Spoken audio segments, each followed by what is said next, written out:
Okay, students, by now you probably know that we are going to punt on the metabolism. I tried, guys, I did. And I do have a solution. We are going to have a guest lecturer, and she's going to, I think on Friday is when she's going to be doing that guest video for us, and she is very much more qualified for this than I am. So we're going to give it another go, and we moved on to the skin and integumentary system, and you by now hopefully are watching the videos that have been supplied to us by the instructors at the college. And on page 112 of your text, there are some prefixes that I want you to know down at the very, very bottom of the page that say aid to understanding words, so that's going to help us to learn how to not only pronounce the words, the terms from the text, but also to understand them, like cute, and that's not cut, it's cute. Like for cuticles and subcutaneous, it just means skin. Like the cuticles of your nails or skin that come up over your nails. So cute, and that just means skin. And derm means skin. It's also another word for skin. Epi, upon, means upon. Folic means small bag. Carrot means horn. Who knew that? I didn't know that. Like keratin. And then melon means black. And then seb, like sebaceous, means grease. So you need to know these prefixes that are going to help us to understand the words from this book. So here's our introduction. We see that this chapter talks about two or more kinds of tissues that are grouped together, and they are going, if you'll remember way back from chapter 1, that is the definition of an organ. Okay, if you have tissues, remember organelles form tissues and tissues form organs. So remember that progression, and if you have two of those tissues that are grouped together, they can form an organ. And we never think of the skin as being an organ, but it is. So the skin and all of the things that make it up is called the integumentary system. And remember, it says, I'm learning so very much myself, and I hope you are too. I truly do hope that this has not been a waste for you all. It breaks my heart for your sake that things have worked out the way they have, but we can only do what we can to make it the best that we can. Notice that that the integumentary system is composed of lots of different tissue types. It is our protective covering, and we don't think about our skin as being a very thick protective covering, but it really is. I mean, we poke ourselves all the time, we prod ourselves, so it's thicker than we think it is. It does keep our bodies from losing water, and our body is mostly water, and it's so important. It does help that homeostatic process of regulating our body temperature, and it does have all of our receptors in there that sense when we are hot, when we're cold, and all the other kinds of things that we're going to talk about. It contains all of our immune systems, and it synthesizes all our chemicals, and it does excrete a small amount of wastes. And when we think about it, ew, but what do you think sweat has in it? It does help rid our body of wastes, and we have dirt and things like that, and it can help rid our body of that. Okay, so let's talk about the epidermis. And the epidermis is the very outer layer. That's what sloughs off. That's when we're ashy. That's the epidermis coming off. Okay, and this word, I'm not even going to pretend like I'm going to pronounce that correctly, but I know I'm going to pronounce stratified correctly, but squamous or squamous, I'm not sure. And then the epithelium, These are the little individual skin cells, is my understanding. And then we have the dermis, which is the inner layer of skin, okay?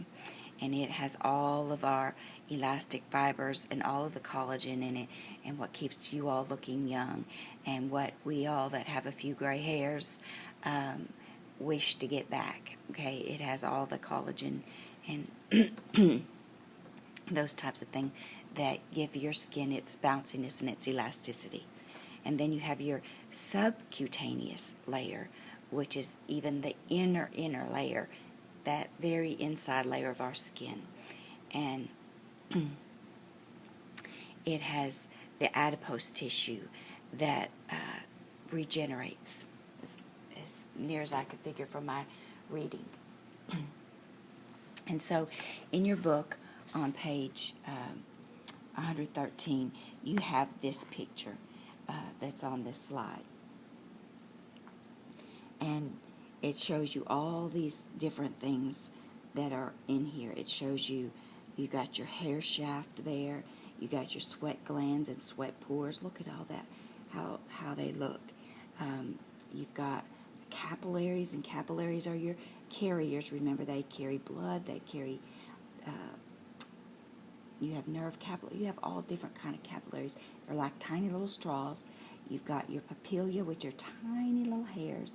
You've got a touch receptor that feels even feather touches. So you've got your sebaceous gland. And remember what the word sebaceous means. That means grease. So that secretes our oil to keep our skin feeling moist, and gives it some of that elasticities from what I'm reading and what I can tell. And look at all the other things. We've got our hair follicles. Hair follicles, remember, that's the only part of your hair that's really alive. The hair part that we see, that is dead. So you can say in all those commercials that they see, it looks alive. It's not. The only part of your hair that's actually alive is underneath, inside, and that's the hair follicle.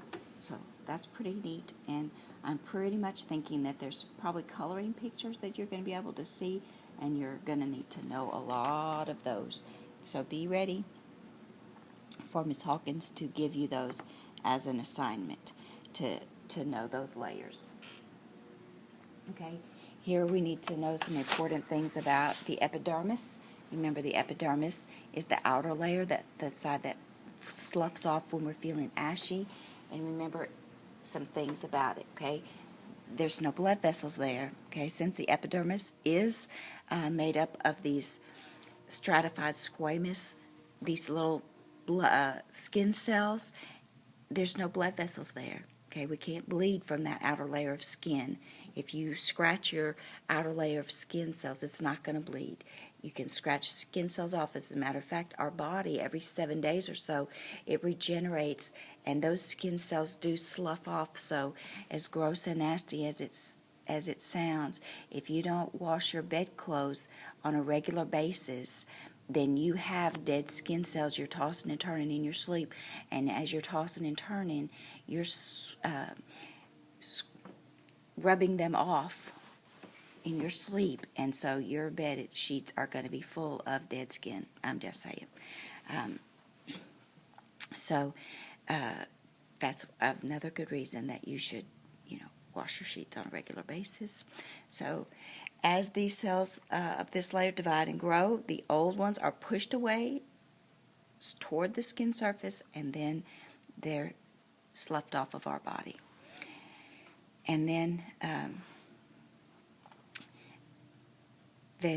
the process repeats itself over and over again. So the subcutaneous cells and then the dermis cells push up toward the surface, and then the process continues. All right. So you can see from this slide where this epidermis is thickest, and that makes the most sense. And if you see people with calluses, those are because they need those calluses to be there, and they're just really super thick. Almost, it says on this slide, keratinized. It's gotten hardened. Okay. All right. I hope you get that. And then this is a word that I'm not even going to pretend to know. That's something, somebody's going to have to look that one up. This stratum basal. Okay, and apparently that's where your cells are going to grow, because it says there's a cell membrane, and if there's a cell membrane there, then there's cell functionings happening there. And it looks like that, yep, look what that does. It says it produces the dark pigment melanin. That's where I'm sure that freckles come from, and that's when we go out in the sun, our skin gets darker, we tan. No matter whether we are fair-skinned or dark, that's where that is going to happen.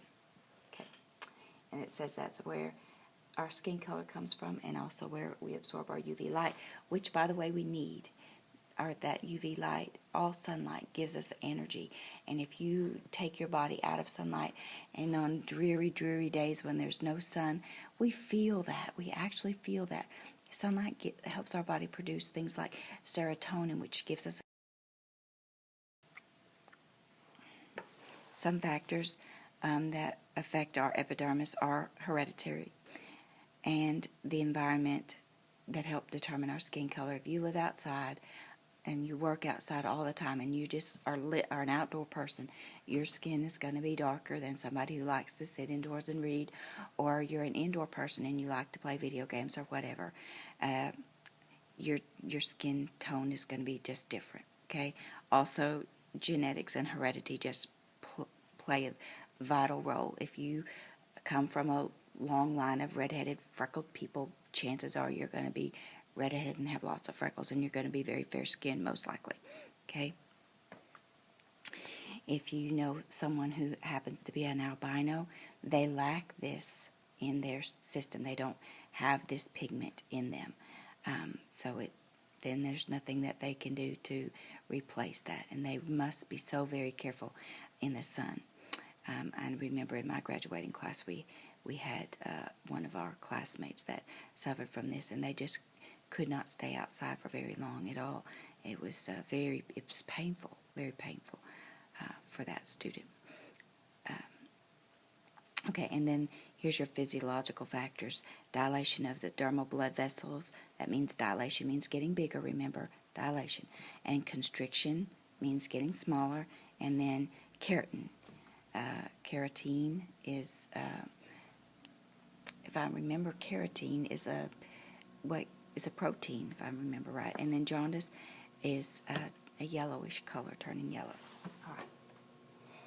And then indoor tanning, indoor tanning and so forth, and skin cancer. You know that if you expose your body to this, that you're just asking for skin cancer, because you are exposing your cells to UV, excessive amounts of UV light. All right.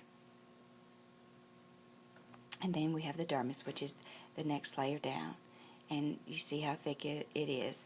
It's 1 to 2 millimeters thick, so that's about 2 pencil leads. Okay, that's how thick it is. And then they contain these dermal papillae, I think that's how you pronounce it. And then it's going to bind or hold the epidermis, your outer skin, to those underlying tissues. So that's its main job. It holds your skin on. That's what it does. Hold your skin on. Okay? It's really thick, dense, and it's connective tissue. It is actually a tissue. Okay. And so you can see all of the things that happen in the dermis. It's got nerve cells, muscle cells. It's got sensory receptors. So this is where your touch receptors are. This is where a lot of your things are, your sweat glands, your hair follicles. This is an important layer of your skin. And then you have your subcutaneous level. So a lot goes on here. 2 layers of the dermis. The papillary layer, and then the reticular layer. And we're going to learn about that, because you see the papillary layer is apparently the layer that's connected to your dermis, your outer skin layer. I'm sorry, I meant your epidermis. I said dermis, but I meant your epidermis. please notice about it.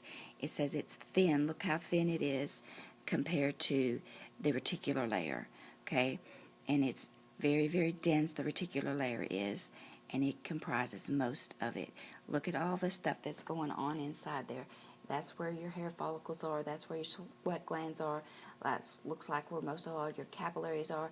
It looks like the main purpose of your papillary layer is where your connective tissue is that holds your dermis onto your epidermis. To me, that's what it looks like it is. But I hope that you all will read some about that too, and that'll be in some of the worksheets that Miss Hawkins gives to you. Okay. I'm looking in the text. I'm on page 116 in your text, and it says the boundary between the epidermis and the dermis, I'm on page 116, left column, is uneven because the epidermal ridges project inward, and conical projections of the dermis, called dermal papillae, extend into spaces between these ridges. Fingerprints form from these undulations of the skin at the distal end of the palmar surface of your finger, and genes determine fingerprint patterns, but patterns can change slightly. And then so it goes on to describe that. And then it talks about some more about those layers. And then it talks about the next layer down. Okay? These are going to be your accessory structures of your skin. Things like your nails, your hair follicles, and our skin glands. So there's our nail. Okay? The three parts are going to be your nail plate. That's what we polish and file. And then the nail bed. And then, I don't know how to pronounce that. The lanula is how I would say that. Lanula. My mom used to tell me that if that half moon there, we want that to be a good, nice half moon. And if we didn't, she used to say that her grandma told her that that would tell how many lies you told. I don't think that's true, though.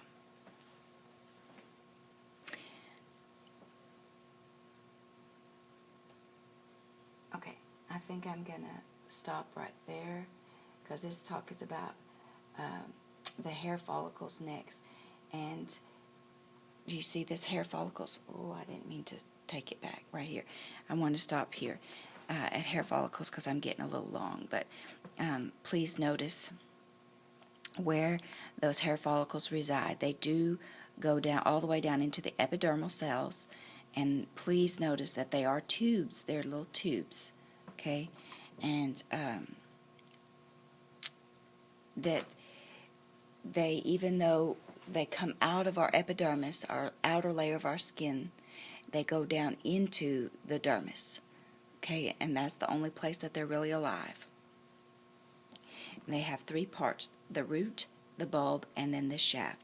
Please notice that the shaft on the slides is dead. That's the dead. Okay? And then you got your hair papilla, contains the blood vessels.